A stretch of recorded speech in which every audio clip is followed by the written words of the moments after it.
We could survive that. We could survive that. We could survive it. Hello and welcome to We Could Survive That, your survival guide to the movies. I've recently lost my memory, so according to this man, my name is Little Dick, and his name is Chris. Big Dick. That's cruel. I would not just say your name is Little Dick. What would you say my name was then? If you could rename me. I'd be like, you've lost your memory. I'm here for you, buddy. Your name's Jack, and you've been my assistant all these years, and you worship the ground I walk on. Don't worry, it'll all come back to you. But you've basically been my manservant for the past 20 years. Oh, God. That's no way to wake up and go, well, I guess he's right. I mean, he's got pictures of us in the same room. Photoshopped pictures of me onto somebody else's body that doesn't match me, and we're standing there, and I've photoshopped you onto a servant's body with a false background of like me getting out of a limo and you wearing like the driver's hat and stuff like that. Onto like a sexy maid's outfit. Into like a sexy maid outfit, yeah, and I go, oh, this is the house where I lived and you served me, and here's your phone. Oh yeah, there's no signal, even though we're in the middle of the city. I'm like, yeah, there's no signal. Ignore the fact there's no SIM card in it, but there's no poor reception around here. My goodness. Well, it's a good thing I haven't actually lost my memory, and I do know that this is an excellent podcast. Oh, I agree with you, yes. That bit is true. Maybe you've lost your memory. The rest is all fake. You weren't my manservant, I'm sorry. Well, I know never to let you be the first person to see me if I've ever forgotten anything. Yeah. Why is he wearing a bracelet saying, don't let Chris see me first? Don't believe what Chris says, yes. Yeah, don't trust this guy. It's like what's it called? Oh, God, oh no, what's the name? Memento. Oh, the backwards thing. Like, yeah, don't trust this person and stuff. Yeah, I would not trust you. You've got the look of a shady person, so... The hair swept back with the glasses, the amazing good looks, and I'm waking up going, here's a bunch of flowers. Don't worry, I'm your husband. You must trust everything I say. No, I don't have any idea. Of course I don't. I've got some photoshopped photos. Yeah. Look, we're doing Secret Obsession this week from 2019, directed by Peter Sullivan, Chris, who has appeared once before on this podcast, hasn't he? He does, in the very memorable episode when we covered the fantastic Fatal Affair, another Netflix original. Memorable episode, probably not. Great movie, also not. I really thought you was going to say, great movie, you're damn right. You got me. You finally got me. No, these made-for-TV thrillers are not my bag. They're not yours either, but you are forced into watching them. I had more interest in seeing Secret Obsession than I did Fatal Affair. I hoped that Secret Obsession was going to be a bit better, and it was a tiny bit better, I think, than what Fatal Affair was. But, I mean, if it was entirely down to me, I don't think I would have watched Secret Obsession. Yeah, you got me there. But you wanted a Valentine's Day episode, and by God, I've given you one. Yeah, what's more Valentine's Daisy than a weird stalker kidnapping a woman that doesn't remember anything? That's Valentine's Day at its core, isn't it? Yeah, but he helps her through her recovery, and he's nice to her until, she doesn't want to do it one night and he's all pissy and angry. But up until that point, he's nice to her. He kills other people to stop them from interfering in her life. He just wants her to be happy. That sums up Valentine's Day, doesn't it? Being nice, just so you can get laid. Nice. He helps her through all the recovery. He carries her upstairs. That's very gentlemanly-like. Well, no, not really. His intentions are not gentlemanly, are they? What, to live this beautiful life of her in this nice big house in that lawn, to care for her and have a loving relationship? A nice house that he stole, murdered to keep this lie going, and the facade will probably fall apart in a few days anyway. Yeah, that's... Which good plan. It ultimately does, because what was he thinking? How is this ever going to work in the long term? Yeah, or the short term, or any term. It's amazing it even got as far as it did, Chris. The film stars Brenda Song as Jennifer, Michael Vogel as Russell, who, I'll give props to the film. He plays a very unlikable character, and he does it pretty well. I mean, for the standards that this movie sets, he does well. And Dennis Haysbert as Detective Frank Page. Look, I have lots of problems with the film, Chris. I'm sure you do. A melodramatic, sad, soppy TV schlock fest. It is not thrilling. Maybe some of this is Netflix's problem, because when they do like the little trailer for the film, when you hover over it, it basically spoils the whole thing, because there's this character called Mr. Khan who's sort of like a red herring. Every time he's on screen, the music goes, "Oh, spooky, oh, I'm evil." And the film is obviously trying to get you to think that he's the bad guy, and then it's meant to be a shocking twist when it turns out fake Russell is a lunatic man. But that's spoil. Even if that wasn't spoil, I think the Mr. Khan stuff is too in your face for...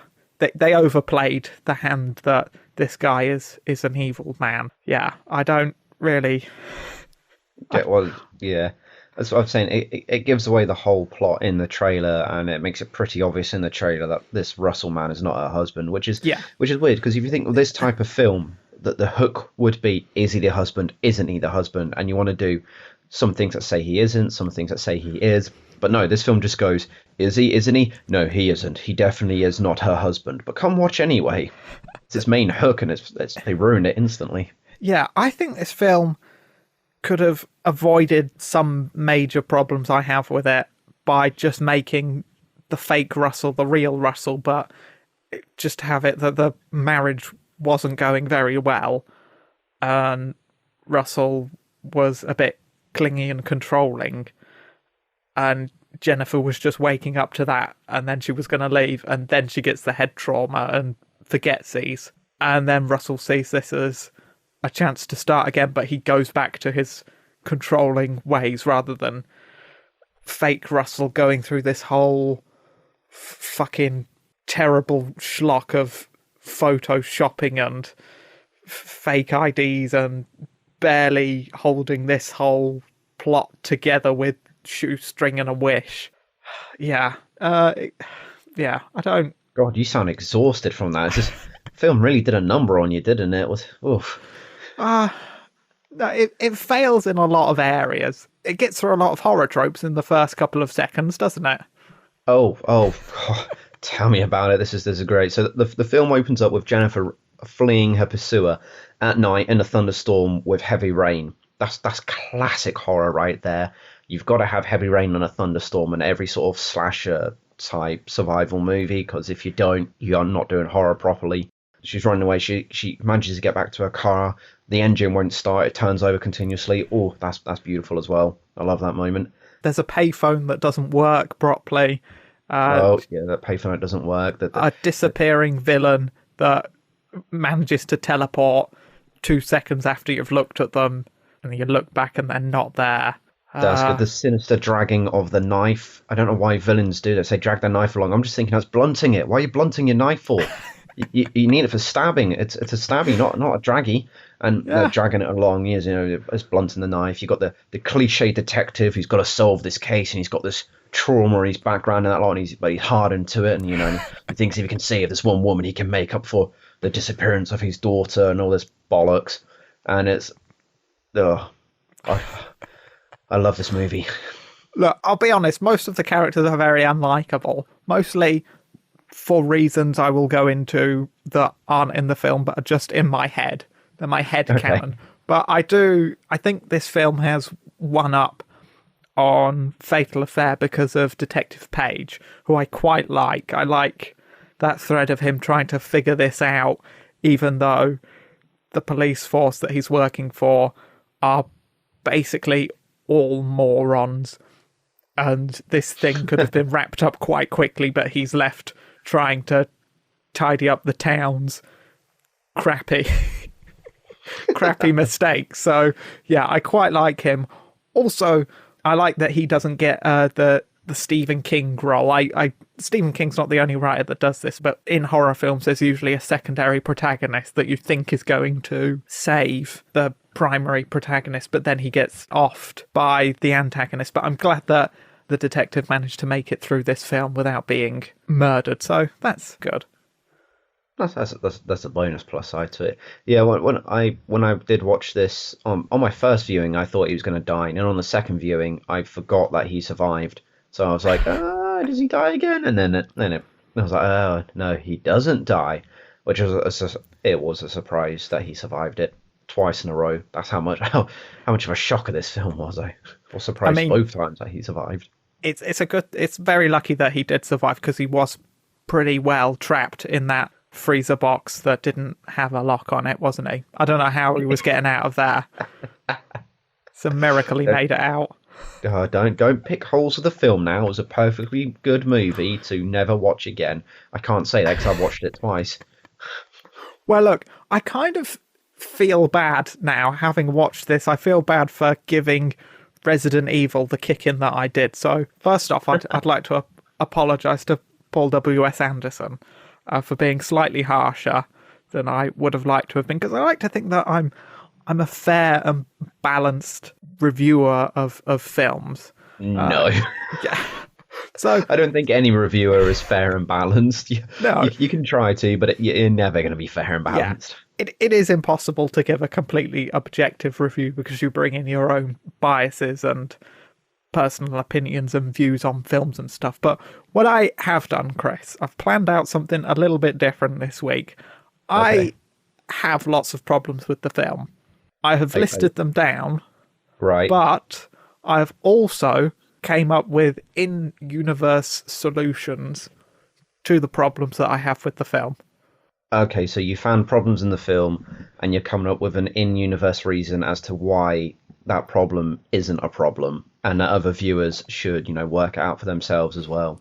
Yes, you can take this as like a sort of companion piece, expanding the world of Secret Obsession to make it more fleshed out, because this was a fairly short film. It's only an hour and 40 minutes, so it doesn't have the time to, breathe and add in these little details that I have gone out of my way to make up.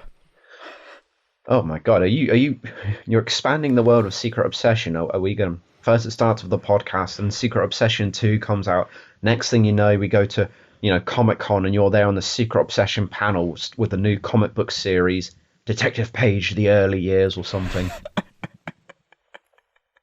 Look, it will not go that far, but Yeah, okay.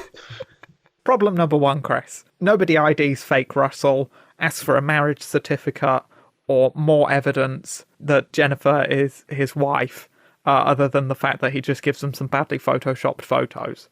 Or even, they don't even ask for Jennifer's ID either. So that's obviously a big problem. Yeah, because you'd think one of the nurses or doctors would go, "Have you just got a driver's license on it with a picture?" That's all. That's all we Yeah. want to see. Jennifer's library card. Anything that just puts a picture and a name together so we know who she is. Because it's probably not going to have a driving license, because he could say that it was stolen along with the car, but like a passport or something, a ID badge from work, anything like that. Not just a picture of two people in a room that may or may not be married and may or may not be photoshopped badly. That's not ID. No, but in universe it works perfectly. But what's your in universe reason for this? Is Well, it just lazy people who didn't want to deal with it?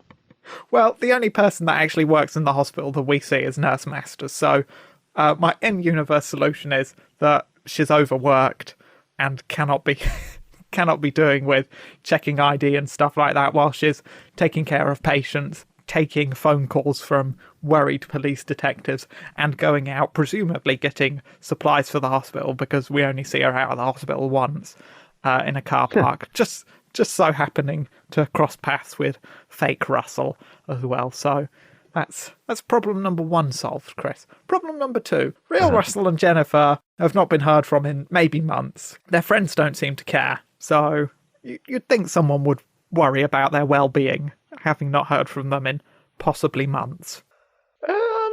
I mean, I don't know. I mean, if I went quiet for a few months, would you be worried about the well-being, or would you just be like, "Yeah, I'm sure he's fine"? I'd be like, where is he? We do a fucking podcast every week.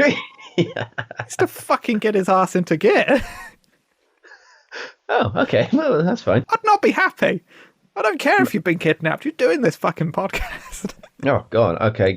What's your in-universe? I can offer an in-universe explanation to that one. Well, perhaps real Russell and Jennifer, when they moved, they had a big falling out with their friends. They went, you know what? Fuck all of you lot. We're moving out to the middle of nowhere. We don't want contact Well, with none of you. well, look, right. They have no friends because they're pricks. Real Russell and Jennifer, they quit their jobs because Real Russell, this house has been in his family for years, so he's probably not got to pay a mortgage on it or anything like that. He's probably bragging about it at work, saying, "Oh, all of this money is expendable for me because I don't have mortgages or anything to pay. I can buy a Lamborghini and extend my giant mountain house for miles and miles." So he's probably he's probably not happy with them, and everyone he works with probably hopes that he gets eaten by mountain wild cats. Okay, so you're saying that they're rich, obnoxious bastards. Yeah. And that when they disappeared off into the mountains, everyone's like, "Oh, thank God, we haven't got to speak to Jennifer and oh God, I forgot his name, Russell Real anymore." Russell. Real Russell, yeah. Yeah. Also, they seem like an incredibly sickly sweet couple, so nobody's going to want to hang out with them, are they? What sickly? How do you know they're an incredibly sickly sweet couple? All we get with I them is love some you little pictures. forever and a day. That's things that couples say to each other, though. It doesn't Have mean you they're ever said super that? Sickly. Well, no, but that's Do not you- the point. Do you and your partner have a sickly sweet moniker of your love that you recite to each other? In the morning, personal- yeah, it's morning. We let rip a fart and go, "How'd you sleep?" And that was get up, scratching your bum. We go toilet. That's how it goes in the morning, isn't it? That's good. Yeah. Would you want to go out on a double date with real Russell and real Jennifer? Well, no, but then I wouldn't want to go on a double date with anybody. So, but that's just me all over. But no, I can see what you mean. You're finding them too. You'll be sitting there trying to eat your food, and they're like feeding greasy French fries to each other, and then like licking in between each other's fingers, and Truly sharing sickening. a burger or something. I get what you mean by that. Okay, so they're obnoxious. Everyone's like, thank God they've moved away. Yeah. I mean, the company as well, they're probably happy that they've gone because the guy that the detective talked to was like, HR didn't like them being a couple because they were bloody smooching on office time. That's why. Fuck, get a They room. won't get work done, damn it. Yeah. Another problem, Chris. Jennifer's parents also don't have any friends because nobody reported their murders. And also, real Russell again. He has no friends. Nobody cared that he was gone. Or Mr. Khan. Nobody cared that Mr. Khan was also murdered because nobody reports any of these disappearances to the police. Well, the Khan one, I mean, he gets murdered, and then the film ends in 2-3 days after that. So that's not enough time for that to go through. The parents, you got But me. does he- I got no does- idea does- why. Does Mr. Khan not live with anyone? No, Because of course not. he pushes the car alarm and the neighbour lady doesn't even bother to knock on his door. If the neighbour lady had knocked on the door, it would have saved Mr. Khan's life.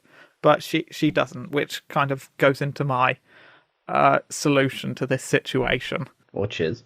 Mr. Khan is an unrelated stalker of Jennifer, who is murdered by Jennifer's superior stalker. No, I thought he was just a guy that was at the accident. He might have been, but did you not hear the sinister music, Chris? Oh, I'm evil. This is evil. Yeah, but that's tried to divert it away, wasn't it? He does enter the hospital, and the nurse goes, "Who should I say visited?" And in the most sinister voice I can muster, he goes, "A concerned citizen." He actually says concerned party. He's very concerned. I'm so concerned for her well-being. If somebody said that to you, what would you think? What concerned party? Yeah, but Oh no, I'd go I'm back. a concerned party. And I'd go, that's a weird name, concerned party. Your parents must have really hated you. So last name's Party, and they named you Concerned? What about house? Could have been house party. We're going to a house party with Mr. House party. That also Did you meet on M explains Street by any chance? that would also explain why the neighbour didn't want to knock on Mr. Khan's door, because Mr. Khan was a creepy man, so she obviously was scared of him. To be honest, I got the feeling when she came out and looked at his car that I was like, yeah, she does not get on with Mr. Khan at all. They are not on good neighbour terms.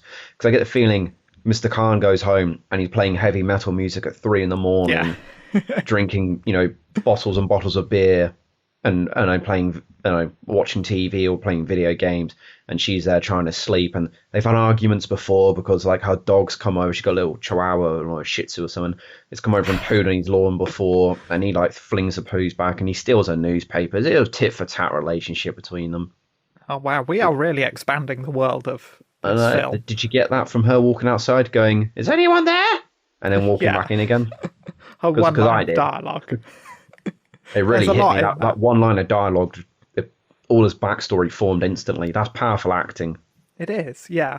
I've also got as well that even if these disappearances had been called in by concerned citizens, that the police wouldn't have done anything about it, because Captain Fitzpatrick seems to be doing everything in his power to encourage his officers not to do their jobs. Because he's like, hey, Detective Page, this is the week that mysterious spooky thing happened to your daughter, maybe, so take a week off and just, don't do your job. Yeah, don't do your job. Have some time off. You've got annual leave building up loads. Maybe they were worried, like, he's getting close to retirement age, he's not taking any annual leave, and it's paid annual leave, so if he retires with it not taken, we've got to pay out a lump sum to cover his annual leave. Yeah, they would have had to pay him anyway. Yeah, no, but they're going to have to pay for his annual leave he didn't take regardless. Yeah, but that's money he's owed anyway. They should be expecting that. I mean, Captain Fitzpatrick's probably not very well organised. He doesn't seem like an organised guy. No, was he the big one? That's why he's trying to get everyone out of the office, so go home. You don't need to work. Then he just goes and sits in his office and goes, oh my God, I've not done any of the paperwork I was supposed to do. Yeah. He's just sitting there going, I've not even want to be a policeman. How did I get into all this? Because his dad was a detective, but his dad was murdered by a concerned party. And he was like, oh no. And then his mum forced him into it because his mum had a mental breakdown. She was like, I need your father here. And she sort of forced him to grow up and to be like a replica of the dad to support her. Oh and my as goodness. she forced him to police work, and she bullied and bribed him through the police force to get him to the top. And she's like controlling his actions behind it. There's a whole other horror movie here about this woman who forces her son to become like a replica of her husband because she needs that support from her husband. She's, it's very attached to the husband. His mum died and he's just still doing it, but badly. Yeah, because he can't break out of it, or he still hears his mum's voice. Well, he's not got that safety net anymore. He can't break the illusion. Oh, that's right. Yeah, when he goes home, he's like, "I did it, Mum. I was dead for another day." And a little voice that comes from like he's got a slightly open drawer, huh? It's a Norman Bates situation. Exactly, but the voice comes from like, I don't know, one of her old shirts that hangs up in the closet. The closet door opens slightly, and she's like, "You did well today, son." And oh my God, I'm scaring myself here because I'm in a room with a flickering fucking candle staring out into my hallway, which is in darkness. Oh God, I can see the woman. Just turn on the proper light, Chris, and stop spooking yourself with superior made-up crap. No, I'm enjoying the spooky atmosphere of the flickering light. God, I'm going to do this. Next time we cover a horror one, I'm going to scream. Chris, the terrible Photoshop photos. I have a solution for that. Everyone that looked at them to try and check the fake Russell's identity looked at the photos with their eyes closed. Oh, God. When there's a passing glance of the photo originally, there's one of fake Russell and Jennifer on the wedding day. And fake Russell's face is photoshopped in. Not his neck, which would have been a smart thing to do, but it's just the head. So you've still got real Russell's neck in the picture. Yeah. Let's overlook the fact they're different skin tones. And let's overlook the fact as well that real Russell's head is too big. When a camera zooms in, his head is too big to fit the neck properly. You can tell it's a completely different proportion. Yeah. Also, the first time that they show one of those photos is kind of from a distance, and it's not a close-up, and it's just Jennifer flipping the pages. And I called out Photoshop because it's clear, even from a distance and a not very good camera angle, that it's a bad Photoshop. Yes. Not good. Okay, you're in an universe things everyone just looked with their eyes shut. Yeah, everyone just had their eyes closed. I mean, let's face it, the only person checking was Nurse Masters, and she was too busy trying to keep this hospital together. Well, Nurse Masters, like you said, is severely overworked. Yeah. And then Jennifer, she's got massive head injuries. It's going to affect your eyesight, possibly. Maybe your eyesight's not as good as what it was. So in passing, she's just like, yeah, okay. Also, she's got amnesia. She doesn't remember. She's not going to be staring at the photo going, oh, it's a fake. She's just going to flick through going, oh, my God, I don't remember any of this. Next picture. Yeah, she doesn't know what Photoshop is. Well, she doesn't know what normal. Or maybe she forgot what photoshopping is. Yeah, exactly. There you go then. That's fine. Next problem, Chris. Maybe it's more of a timeline problem because we're not sure how long Jennifer is in hospital for doing her rehab and things like that. But Fake Russell kills Jennifer's parents and they are severely mummified when Detective Page finally finds out that they've been killed. But when Russell, when his body is unveiled from the boot of a car, he seems in pretty good condition comparatively, even though he was probably killed first. Huh. Different levels of decomposition.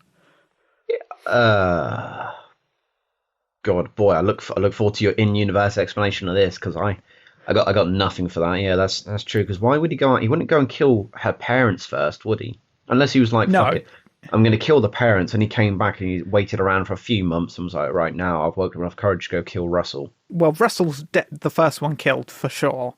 Okay, at the beginning of the movie, so he's out of the way. And then Russell in a poor spot.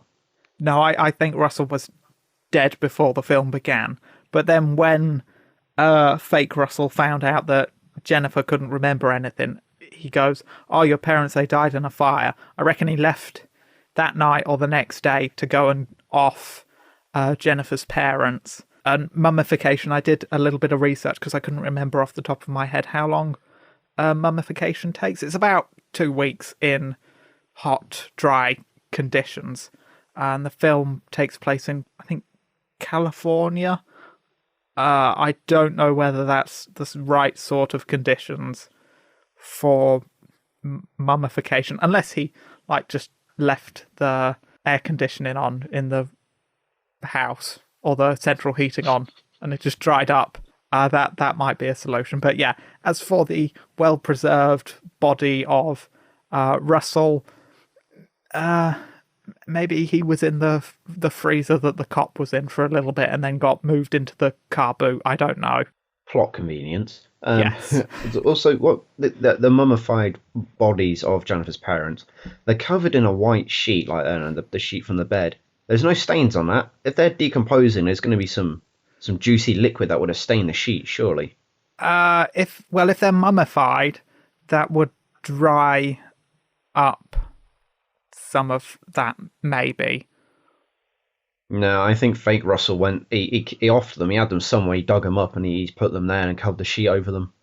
Because that was a fresh sheet that was over them.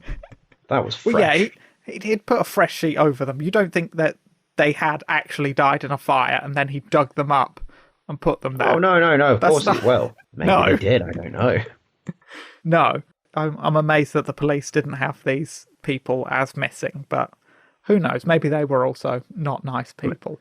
They might have been recluse, and it wasn't uncommon for them to lock themselves away in their house for a month at a time because they were day traders, so they did a lot of stock trading and stuff like that, and they sold items on eBay for money, so they didn't actually have to go out for jobs. I think they might have been retired. Maybe, but maybe perhaps they were involved in maybe they moved to America. Maybe the parents weren't born in America, but they moved to America from whatever country because they'd stolen a lot of money from gangs and they're on the run. Maybe. Fake Russell tells a story to Jennifer about, I'm assuming, real Russell and Jennifer's first date, where real Russell was apparently too nervous to tell her that he was deathly allergic to fish. And he went on a date and almost died from an allergic reaction. Now, I'm not a smooth operator, Chris, but I would know that almost dying on a first date's not a great look. Well, joke's on you because it worked, because they got married. Because they're both unlikable, apparently. Exactly. They realise they're horrible for each other and they're like, I don't care that the shellfish nearly killed you. I want you. No, you've got a good house that you don't have to pay a mortgage on, so that's fine.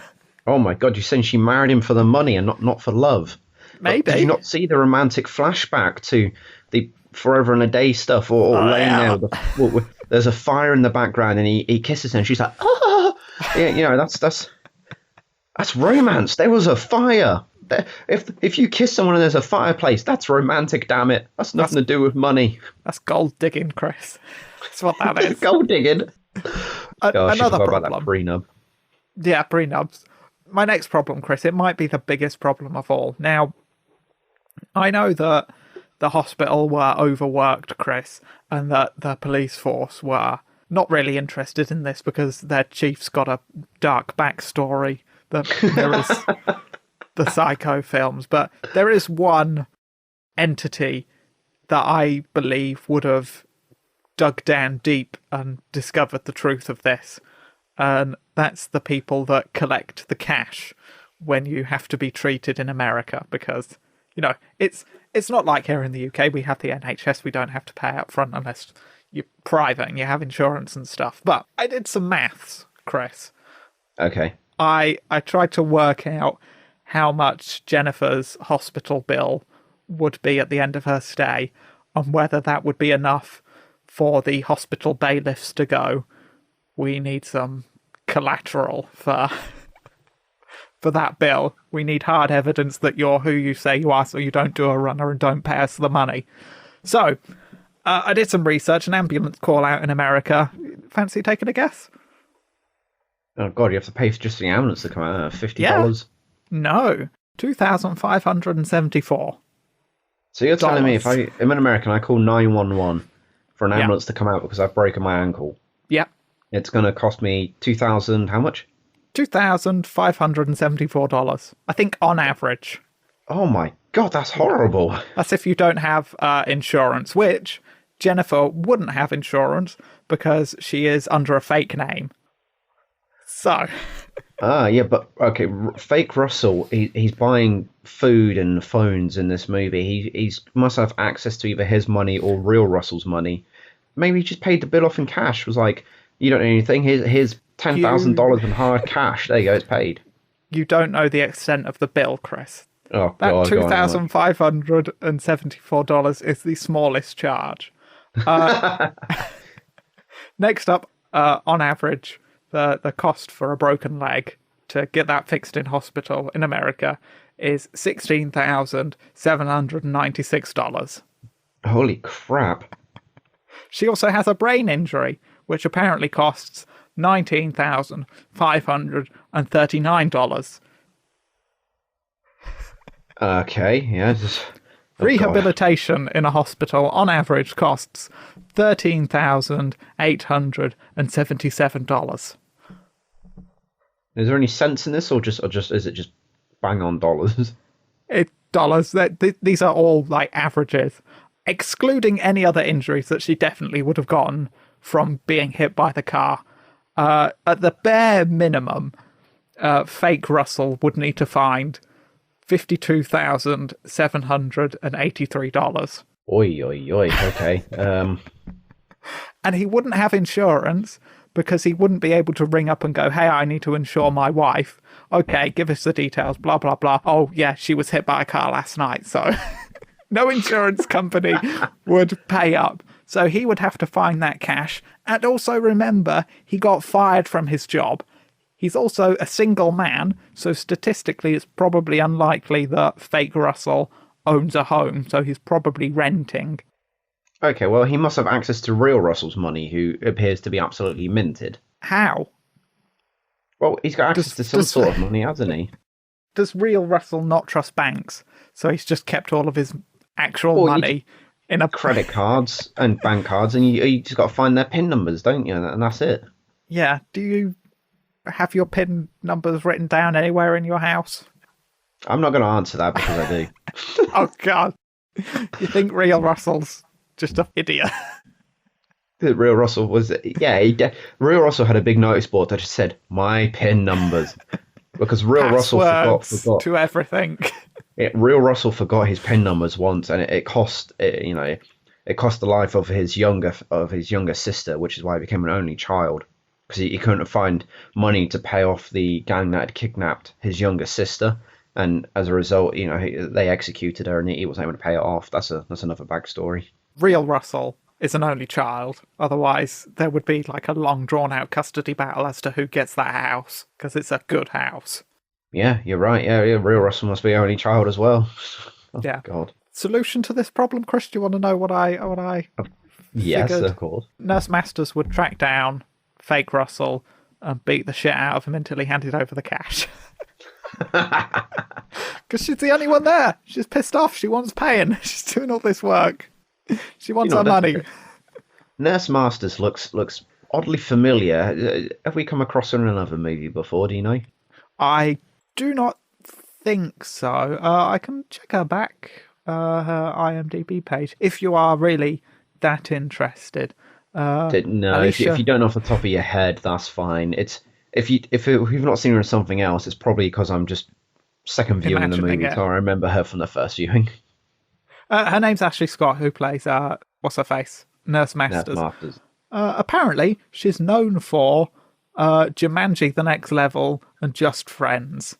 So I've not seen either of those, so fair enough. She's in The Last of Us Part 2, the video game. Not played it. Oh, she's in the Flash TV show. Not watched it. She's in Secret Obsession. Oh, I've seen that. Twice. Fatal Defense, a TV movie. Oh, we gotta do that next. That sounds fucking great. She plays Arden Welsh. Oh yeah, let's do Fatal Defense next. No, let's not do that. Oh, she's been in CSI Miami. She played Zoe Bella. I've not watched that either. 12 Rounds, Molly Porter. Fear Itself. Oh. I'm just looking through her IMDb. No. Oh, God. That's not interesting. Now. She's done stuff, Chris, so you may have seen her in stuff. I may have seen her, okay. Last problem. Why didn't Jennifer go and have a look at that obvious body that was hidden in the back garden? Badly. And why didn't wild cats and wolves just go and dig it up and start eating up the tasty flesh of Mr. Khan?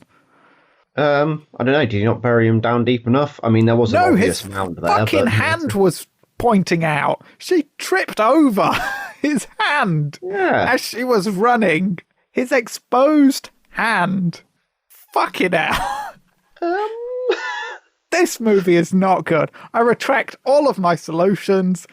You can survive this by just, being in a better hospital. It would have taken her months recovery-wise, so why weren't the police more on top of this thing? Anyway, I mean, I know it's like a low-level crime. It's like a car accident. It wasn't even a hit and run, so they weren't investigating into it too soon. But it takes probably months to get back the cognitive ability that she needs to go and be released from hospital, to like cutting up food and eating and teaching her to look left and right before she crosses the road, and just general stuff that she would probably need to know, and memory exercises, and recovering from not just a broken leg. She would have had other injuries as well. So in that time, if they couldn't get their shit together and find this crap criminal, what the fuck? What the fuck, Chris?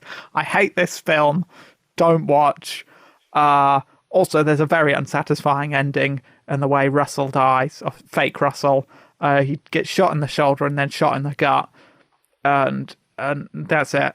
It's over. He just falls down and dies. Super unsatisfying. I wanted nothing more than Detective Page to go, "Hey, Jennifer, can I look at that gun?" and then just unload the rest of the clip into his stupid head. Oh my God, I thought you liked Detective Page. I do. I wanted him to murder that fucking creep. Well, of course he wasn't going to kill her. Of course Jennifer was going to be the one that was going to kill Russell. It's the, what do they call it? Is it, what do they call it? Like survival girl thing. The final girl. Final girl. So of course it was going to be her that was going to defeat Bad Russell, because that's the classic trope of it all, isn't it? Yeah, but don't you want your villain to go out with more style or more definitively? Because I felt that way with Fatal Affair, that the bad guy fell off a cliff, but in like film code, he fell onto soft sand so he could get up and walk away. We don't see him in a body bag or in a state of, that dude's definitely fucked up. Like the same with this. He's shot in the shoulder and shot in the gut. They're not, like, on screen wise, like film language wise, they're not fatal. That dude's not coming back. So it's very unsatisfying. Meh. Yeah, film ended, didn't it? That was it. We're not going to get a sequel. We're not going to have to watch or see these people again. We're not going to enter the world of Secret Obsession again, despite the fact we've given it some decent backstories. Which I really want to explore the police chief one. I think that's going to be fucking brilliant.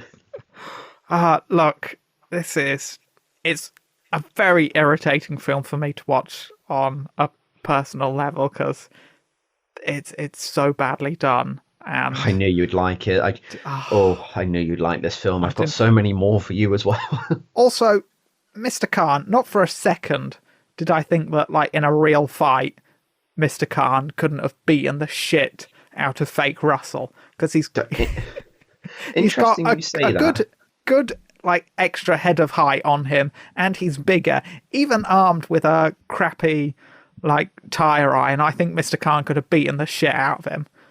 Do you know what? When that scene happened, my girlfriend said exactly the same thing.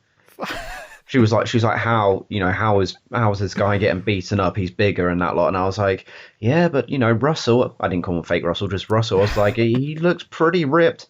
At which point she said, oh yeah, I noticed. And I felt humiliated, and we moved on quite quickly. Oh no. That's upsetting, Chris. Are you okay? It is, isn't it? Oh, I don't know, man. I was sitting there, like, rubbing my belly button at the time. I just eaten quite a lot of chicken curry, and you're feeling a bit bloated. It's all right. Yeah.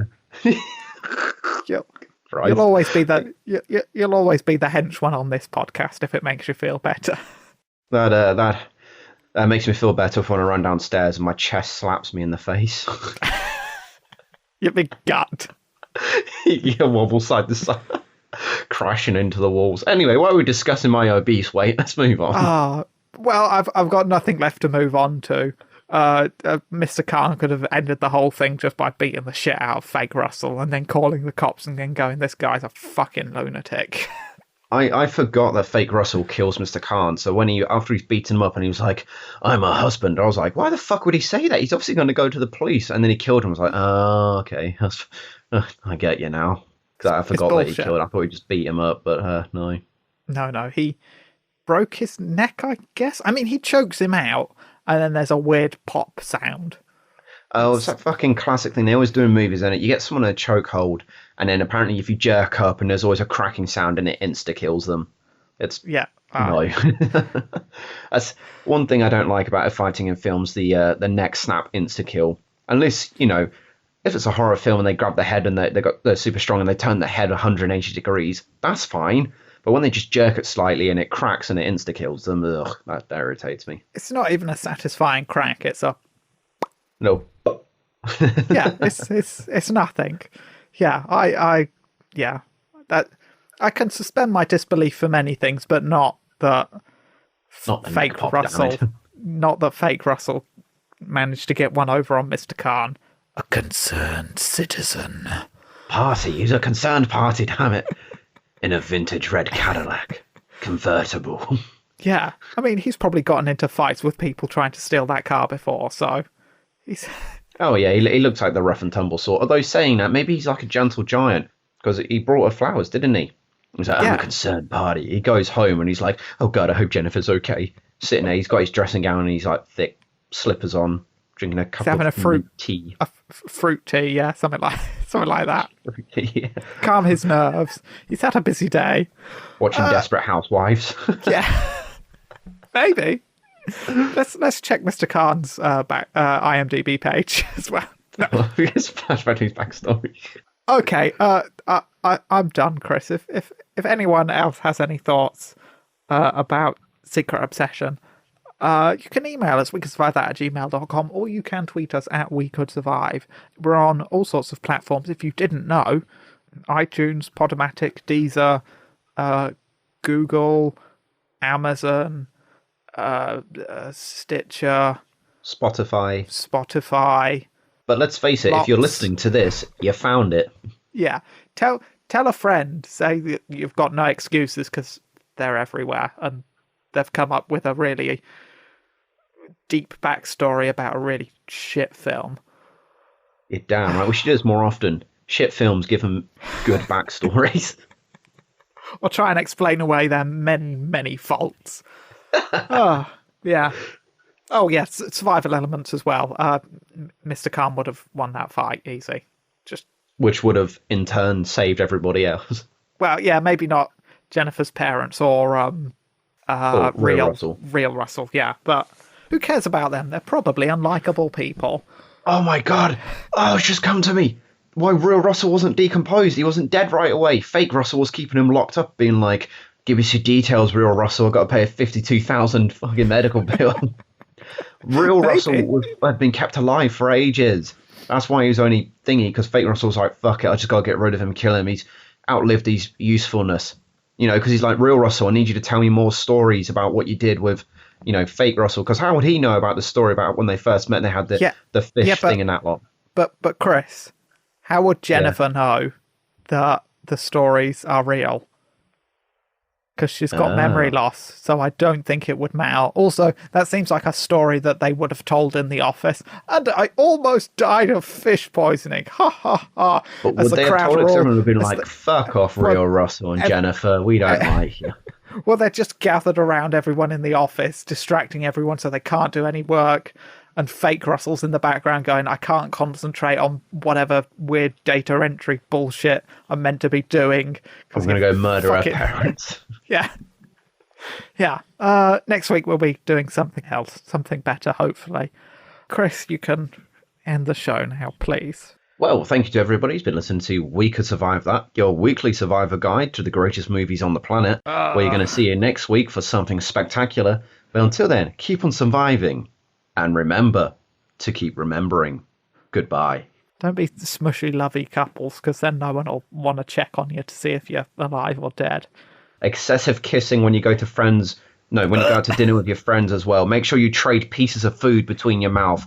We're interlocking your fingers and like giggling each other in secret. And you do that thing where you both drink from the same drink with separate straws. Ooh, people love that. Makes me sick. I need to vomit. Bye. Ew. Bye.